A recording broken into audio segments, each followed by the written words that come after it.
एक पल में इंसान बोल रहा होता है, बात कर रहा होता है और दूसरे ही पल पता चलता है कि उसके शरीर का एक हिस्सा तो काम ही नहीं कर रहा है। इसी को हम लोग कहते हैं लकवा। आमतौर पे आपने सुना होगा कि हवा मार दिया है या फिर हवा लग गई है, और इसी को विज्ञान कहता है पैरालिसिस। तो चलिए समझते हैं कि आखिर में ये लकवा क्या होता है, और हवा लगना क्या विज्ञान मानता है कि ये चुटकियों में हो जाता है, या फिर इसके पीछे कोई और भी कारण है, और कौन से ऐसे लोग होते हैं जिनमें होने की ये संभावना बढ़ जाती है। और हाँ, ये भी हम लोग समझेंगे कि कैसे इससे बचा जा सकता है। ठंडियों में क्यों होता है, ये तो आम समस्या बन गई है। तो चलिए फटाफट समझते हैं। सबसे पहली बात कि लकवा जो होता है वो हमारे शरीर में चल रही समस्या का एक परिणाम होता है। ये अचानक से नहीं होता है। ये तब होता है जब हमारे दिमाग को ऑक्सीजन नहीं मिलता है। दिमाग हमारे शरीर का कंट्रोल रूम होता है। इससे संबंधित जितने भी हमारे शरीर के पार्ट होते हैं वो प्रभावित हो जाते हैं। जैसे कि लकवा आमतौर पे दो मुख्यतः कारणों से होता है। सबसे पहला कारण इस्केमिक अटैक। इस्केमिक अटैक में क्या होता है कि जब हमारे दिमाग की नसों में जो खून होता है वो जम जाता है, थक्का बन जाता है, क्लॉटिंग हो जाती है। अब जब वहां पे क्लॉटिंग हो जाएगी तो खून नहीं दौड़ेगा, जिसकी वजह से हमारे दिमाग को ऑक्सीजन नहीं मिलता है, और उस शरीर का वो हिस्सा प्रभावित हो जाता है, या फिर पूरा ही शरीर प्रभावित हो सकता है। दूसरी बात करें तो हेमरेजिक अटैक होता है, जहाँ पे हमारे दिमाग की नसें फट जाती हैं। अब जब दिमाग की नसें फट जाती हैं तो वहां पे भी ऑक्सीजन हमारे दिमाग को नहीं मिलता है। यहाँ पर भी ये मुख्यतः कम होता है, लेकिन तो इसका खतरा बहुत ज्यादा होता है। अब चलिए समझते हैं कि किनको सतर्क रहने की जरूरत है, किन लोगों में लकवा मारने की संभावना ज्यादा होती है। तो सबसे पहली बात, जिनको हाइपरटेंशन है। हाई बीपी एक बहुत सारे रोगों का एक जड़ है। तो जो लोग को हाई बीपी है उन लोग को ज्यादा सतर्क रहने की जरूरत है। दूसरी बात, जिनको डायबिटीज है, शुगर का बढ़ना भी एक समस्या है। जो लोग ओबिसिटी मोटापा से परेशान है, वो लोग गतिविधि नहीं कर रहे हैं, एक जगह पे बैठे हुए हैं, ये भी एक समस्या हो सकती है। और हाँ, जिनको हाई कोलेस्ट्रॉल है, या फिर जो लोग स्मोकिंग कर रहे हैं, बीड़ी पी रहे हैं, सिगरेट पी रहे हैं, अल्कोहल ज्यादा ले रहे हैं, उन लोग में भी ये समस्या होने की संभावना पूरी होती है। और हाँ, स्ट्रेस ज्यादा लेना, नींद कम लेना भी एक कारण हो सकता है। इसीलिए आप इन सारे रिस्क फैक्टर्स पे जरूर ध्यान दें और अपने आसपास के लोगों को भी बताएं। अब हम लोग समझते हैं कि आखिर में ठंड में लकवा क्यों मारता है। क्या इसका कोई वैज्ञानिक कारण भी है? जी हाँ, इसका विज्ञान जरूर पुष्टि करता है।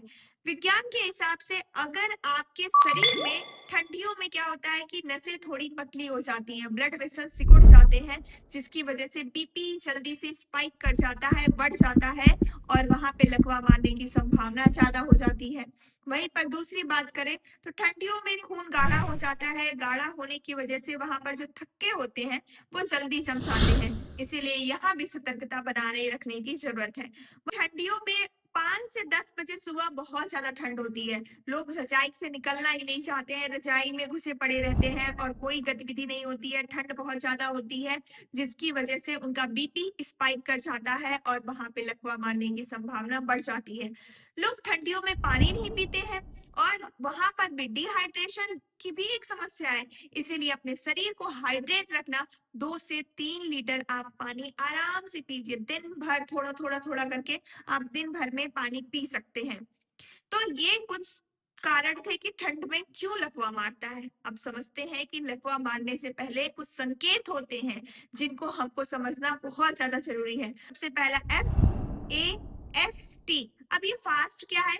एफ और होता है फेस, मतलब कि लकवा जब मारता है तो फेस जो होता है, मुख जो होता है, मुखड़ा थोड़ा टेढ़ा हो जाता है। दूसरी चीज आर्म्स, उसके हाथ काम नहीं करते हैं, मरीज जो होता है वो अपने हाथ को नहीं उठा पाता है। दूसरा संकेत। तीसरा ये होता है उसकी स्पीच, जो उसकी बोली होती है वो स्लरी हो जाती है, मतलब लड़खड़ाने लगती है, वो साफ नहीं बोल पाता है। ये आपको संकेत ध्यान देने की जरूरत है। चौथा होता है T फॉर टाइम। आप टाइम रहते अपने मरीज को नजदीकी अस्पताल में जरूर ले जाएं। तो ये चारों संकेत आपको बहुत जल्द पकड़ने की जरूरत है, जिसकी वजह से आप मरीज को टाइम पे हॉस्पिटल ले जाके उसकी जान बचा सकते हैं और पैरालिसिस अटैक को रिवर्स कर सकते हैं। जी हाँ, इससे बचा जा सकता है। आप मरीज को समय रहते 30 से 35 मिनट के अंदर आप मरीज को अस्पताल में ले जाएं। आप देखते होंगे कि जब मरीज को लकवा मारता है तो एक मरीज पैरालाइज नहीं होता है, उसका पूरा परिवार जो होता है इससे प्रभावित होता है। तो इसीलिए अगर समय रहते आप किसी की जान बचा लेते हैं तो इससे बड़ा पुण्य क्या हो सकता है। ये लकवा से बचाव के लिए आप अपनी बीपी को देखते रहें, नापते रहें, उसको ध्यान देते रहें। अपने अगर आप शुगर से पीड़ित हैं तो अपने शुगर लेवल को टेस्ट करें। पानी पर्याप्त पिएं। सर्दियों में गर्म कपड़े पहने, कुछ गतिविधियां भी करें। ऐसा नहीं है कि ठंड आ गई है तो हमको सिकुड़ के चुपचाप रहना है। गतिविधियां करना बहुत ज्यादा जरूरी है। आप एक्सरसाइज, थोड़ा योगा कर सकते हैं, घर के काम थोड़ा बहुत कर सकते हैं। तो ये सारी चीजें करना बहुत ज्यादा जरूरी है। लकवा कोई श्राप नहीं है। इसमें आप अपने मरीज की मदद करिए और जहां तक हो सके इस वीडियो को फैलाइए, इस वीडियो को शेयर करिए, ताकि अगर किसी इंसान की जान बच पाए इस वीडियो को देख के, तो इससे बड़ी बात क्या हो सकती है। आप इस वीडियो को अपने आसपास के लोगों में शेयर करिए और हाँ, जिनको रिस्क फैक्टर है, बीपी है, शुगर है, उन तक जरूर पहुंचाइए, ताकि वो लोग भी इस चीज से अवेयर हो सके, जागरूक हो सके। तो मिलते हैं एक नए टॉपिक के साथ एक नए वीडियो में। कोई की समस्या हो तो कमेंट बॉक्स में जरूर पूछें। बहुत बहुत धन्यवाद।